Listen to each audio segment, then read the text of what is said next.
जय श्री कृष्णा दोस्तों, स्वागत है आपका हमारे द्वारिकाधीश यूट्यूब चैनल पर। इस माया में सृष्टि की रचना करके और दूसरी ओर मनुष्य को चंचल मन प्रदान करके दोनों को एक दूसरे से उलझा दिया है। पग पग पर मनुष्य को बहकाने के लिए अनगिनत आकर्षण पैदा किए हैं। मनुष्य इसके जाल में उलझा रहता है और क्षमा करना, तुम्हें जाल बिछाकर किसी शिकार या बहेल की भांति जाल में फंसे मनुष्य के हाथ पैर मारने उसके छटपटा का तमाशा देखते रहते हैं।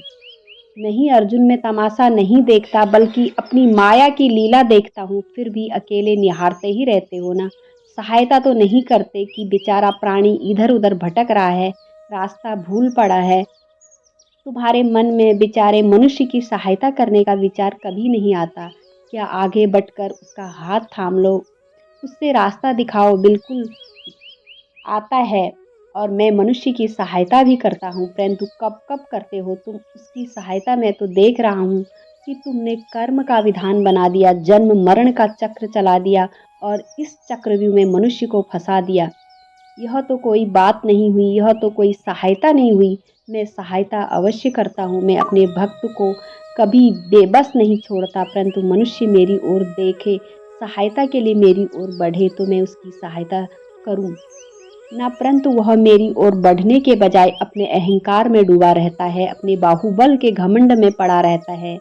और वो तो इस भ्रम में पड़ा रहता है कि संसार उससे बढ़कर कोई नहीं है, तो केवल अपनी बुद्धि और अपने बल पर ही भरोसा करता है। अपने बल पर उसे अपने परमात्मा से भी अधिक विश्वास होता है। अपने रास्ते से भटके हुए मनुष्य की सहायता के लिए आखिर तुम उसे क्या चाहते हो? क्या तुम्हें सोने चांदी के चढ़ावे चाहिए? क्या तुम अपने भक्तों से स्वादिष्ट और पंच पकवान चाहते हो? मनुष्य से एक श्रद्धा से अतिरिक्त कुछ नहीं चाहता हूँ, कुछ नहीं मांगता हूँ। वो मेरे प्रति बड़े बड़े चढ़ावे ना चढ़ाएं, सोना चांदी, घी चंदन और पकवान के चढ़ाए मुझे नहीं चाहिए। श्रद्धा और भक्ति भाव से एक फल, एक फूल की पत्ती, जल और एक कतराए चावल, आधा दाना ही सही है। उसको भी भक्ति की श्रद्धा से कहीं अधिक श्रद्धा से स्वीकार कर लेता हूँ। पत्रः पुष्पम फलम यम यो में भक्ति प्रदितदह अहम भक्ति उपतो नाम प्रेता। मन अरे इतना भी ना हो सके तो श्रद्धा पे भक्ति का एक आंसू ही सही, उसे भी मैं कबूल कर लेता हूँ। श्रद्धा में डूबे उस एक आंसू में मेरा सारा अस्तित्व सरोबार हो जाता है। भक्ति अथवा पश्चाताप का यह आंसू चाहे लाखों पाप करने के बाद अंतिम क्षण में क्यों ना भाया गया हो, उस अनुपम भेंट को भी मैं स्वीकार कर लेता हूँ और मनुष्य के सारे पापों को उस आंसू में धोकर उस नवजात शिशु के निष्पाक्ष कर देता हूँ, उसका कल्याण करता हूँ, उसे मुक्ति देता हूँ। केवल एक फल फूल या पत्ते को अर्पण करने पर ही मुक्ति दे देता हूँ। फिर कर्म विकर्म पाप पुण्य धर्म विधान सब यूं ही रह जाते हैं। यह धर्म विधान और उसके सारे सिद्धांत तो चंद्रमा और अनगिनत तारों की भांति होते हैं, जो अधर्म और अज्ञान के अंधकार में झिलमिलाते रहते हैं, परंतु जब भक्ति का सूर्य उदय होता है तो ये सब के सब छुप जाते हैं।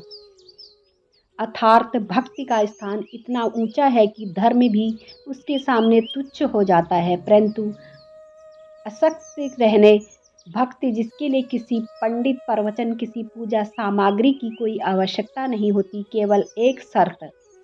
वो शर्त क्या है? मधुसूदन, पूर्ण श्रद्धा और पूर्ण भक्ति से अपने आप को, अपने सारे कर्मों को मेरे प्रति समर्पित कर दो। मैं बस अपने ऐसे भक्त को सब कुछ बुलाकर उसे मुक्ति दे देता हूँ।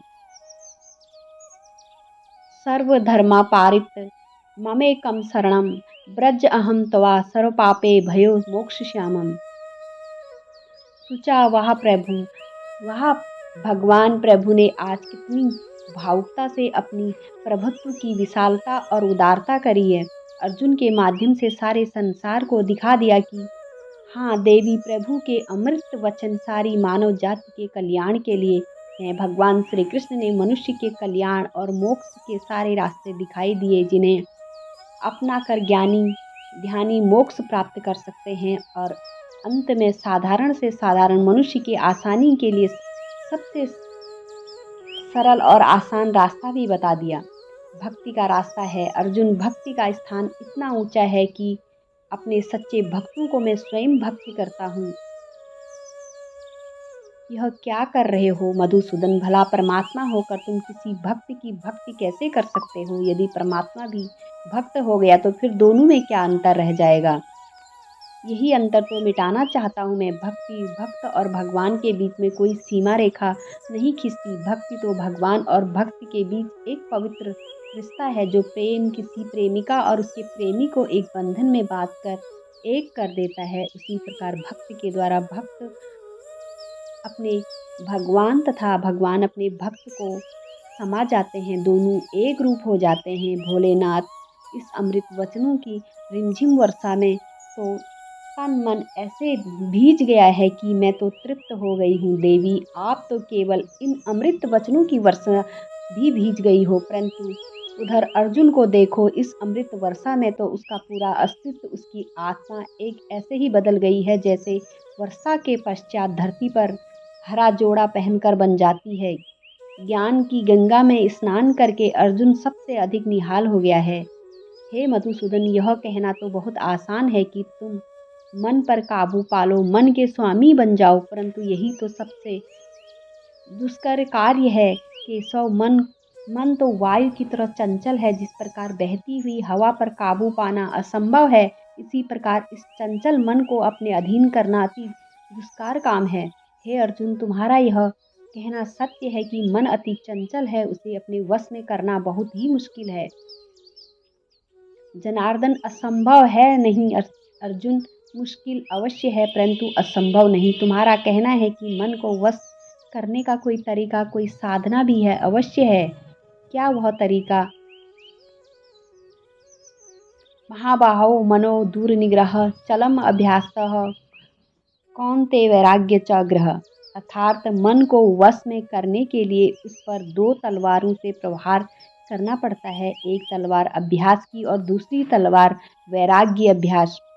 हाँ, अभ्यास और वैराग्य। देखो अर्जुन, अभ्यास का अर्थ निरंतर अभ्यास। मन को एक काम पर लगा दो, वहाँ से भगेगा उसे पकड़ कर लाओ, और वह फिर भगेगा उसे फिर पकड़ो, ऐसा बारंबार करना पड़ेगा। जैसे घोड़ों का नौज शिशु एक क्षण के लिए भी स्थिर नहीं रहता, क्षण क्षण इधर उधर फुदकता रहता है, उसी प्रकार मन भी क्षण क्षण इधर उधर फुदकता रहता है।